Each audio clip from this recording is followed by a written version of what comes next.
भक्त का भाव में आप लोगों का स्वागत है। आज हम आपको 28वें और 29वें अध्याय की कथा सुनाने जा रहे हैं। श्री नारायण कहने लगे, हे नारद, इसके पश्चात वह अत्यंत दुखों को भोग कर बंदर योनि को प्राप्त हुआ। पापों का नाश करने वाला एक सरोवर था जो देवताओं को भी दुर्लभ मृत तीर्थ नाम से विख्यात था। इसी तीर्थ में वह ब्राह्मण फलों की चोरी के पाप से बंदर की योनि को प्राप्त हुआ।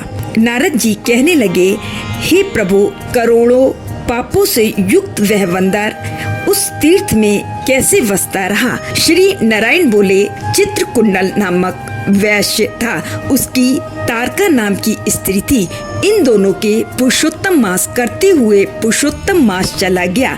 अगले दिन आने पर स्त्री सहित चित्रकुंडल ने अत्यंत प्रसन्नता के साथ उद्यापन किया और उद्यापन कराने के निमित्त स्त्री सहित ब्राह्मणों को बुलाया।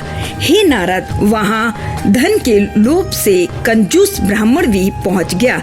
जब उद्यापन विधि समाप्त हो गई तो चित्रकुंडल वैश्य ने स्त्री सहित ब्राह्मणों को अत्यधिक दान देकर प्रसन्न किया। उसकी बहुत सी दी हुई दक्षिणा से ब्राह्मण अति प्रसन्न होकर अपने अपने घर को चले गए, परंतु लोभी कंजूस ब्राह्मण रोता हुआ उनके आगे आकर खड़ा हो गया और विनय से नम्र होकर अति गदगद वाणी से चित्रकुंडल से बोला, हे चित्रकुंडल, वैश्यों के पति, आप इस समय कृतार्थ हो जो आपने पुरुषोत्तम का सेवन किया। ब्राह्मणों को बहुत सा धन दिया, किंतु मुझ भाग्यहीन को कुछ नहीं दिया। उस कंजूस के ऐसे वचन सुनकर उस वैश्य ने कंजूस को भी बहुत सा धन दिया। उस ब्राह्मण ने इस धन को लेकर पृथ्वी में गाड़ दिया। वहाँ पर उस लोभी ब्राह्मण ने पुरुषोत्तम महात्मा के धन के लोभ से स्तुति की। पूजा को देखकर पुरुषोत्तम जी के धन के लोभ से स्तुति सुनकर प्रसन्न हुए, जिसके फल से वह ब्राह्मण मृत तीर्थ को प्राप्त हुआ। हे नारद, फिर वह लोभी वानर पर्वत जैसा बढ़कर बहुत सी भूख और प्यास से युक्त होकर लोभी हो वन में विचरने लगा। जन्म से ही उसके मुख में पित्ती की पीड़ा थी। उस पीड़ा से रात दिन उसके मुख से रुधिर बहता था और वह अत्यंत पीड़ा युक्त होकर कुछ भी नहीं खा सकता था।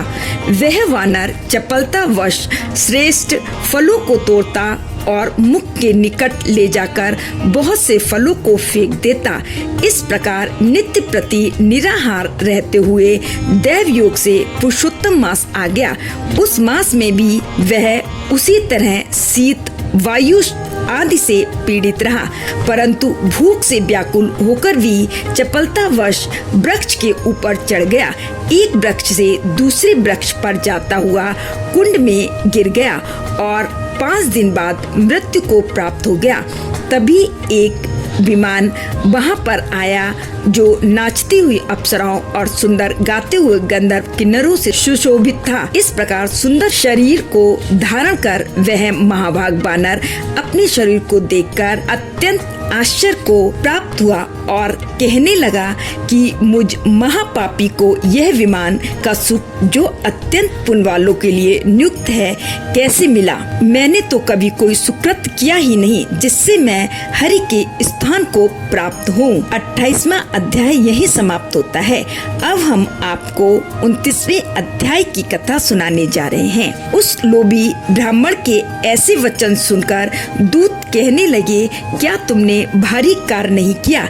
हे प्रभु, सबसे उत्तम मास कैसे नहीं जाना? यह पुरुषोत्तम मास नाम से विष्णु का प्रिय है और महापवित्र है। उसमें तुमने ऐसा तप किया है जो देवताओं को भी प्राप्त नहीं हो सकता। हे महाराज, वन में बंदर के देह में तुमने इसका प्रभाव नहीं जाना। अनजाने में मुख के रोग से तुम्हारा निराहार व्रत हो गया।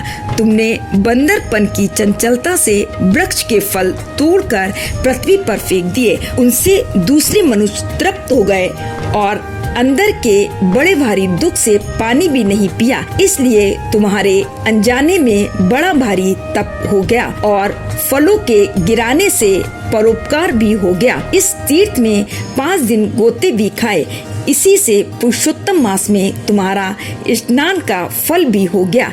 इस प्रकार तुम रोगी का अनजाने तप हो गए, सो यह सब फल सफल हो गया। श्री नारायण बोले, इस प्रकार कहे हुए अपने भाग्य को सुनकर वह गोलोक को जाकर प्राप्त हो गया। आज की कथा यही समाप्त होती है। कल हम आपको इसके आगे की कथा सुनाएंगे। राधे राधे।